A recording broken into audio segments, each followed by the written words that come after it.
Hi guys, ito na nga po yung kadukto na isang video para po sa inyo. Haha! Andito na nga po kami sa may mga mangkok at sa mga baso.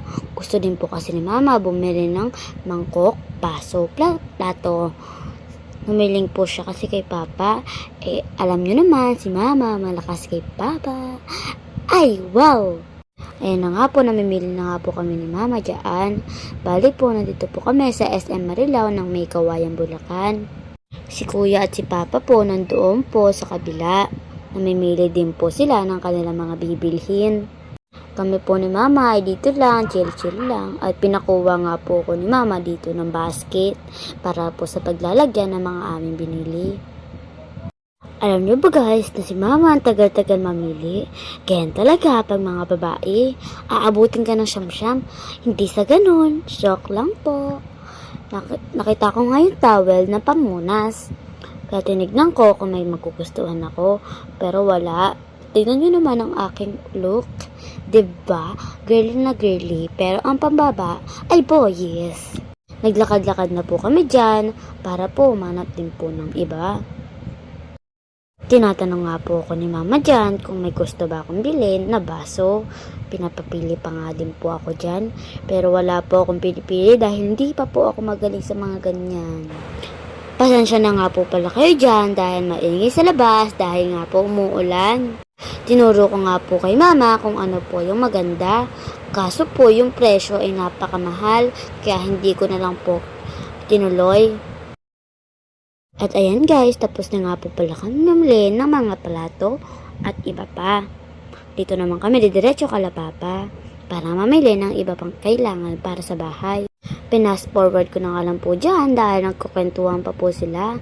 Nakabili na nga din po pala sila Papa dyan ng mga pom at mga pagkain.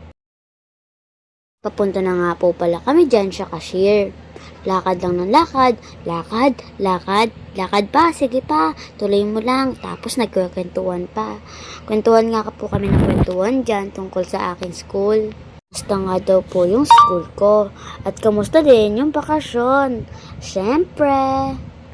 Bali ito nga po palang video guys ay matagal-tagal na, nung April pa nga to, pero ngayon ko lang siya a-upload dahil ngayon ko pa lang siya napansin. Joke lang po. At yan guys, naglalakad pa po kami. Sa aming paglalakad ay manahablog po akong pancake. Pero pinabalik po sa akin ni Papa. Tapos may nakita naman po akong Pringles. Nakita ko nga po kasi paborito ko po. Paborito po pala namin. Nalungkot nga po ako dyan pero binaliwala ko na lang po. At ayan po si Kuya. Pinitignan niya nga po ako pero wala po siyang paki sa akin. Grabe naman yan. Shout out sa big kuya ko dyan. At ito nga po kami nila Mama at Papa. Naghihintay na nga lang po pala kami dyan na kami na susunod na papatong. Hay, papatong na naman to. Diyan po ay naghihintay pa din po kami at tinanggal ko na ang aking sombrero dahil pawis na ang aking noo. Binalik ko siya dahil na lamigan na ang aking noo. Puro ako nga lang po ang makikita niyo dyan ng Papa ko at si Mama. Kasi po, puro nga po ako pa-cute. Ay ewan ko ba dito. Kakat ko na nga lang po para di na sayang.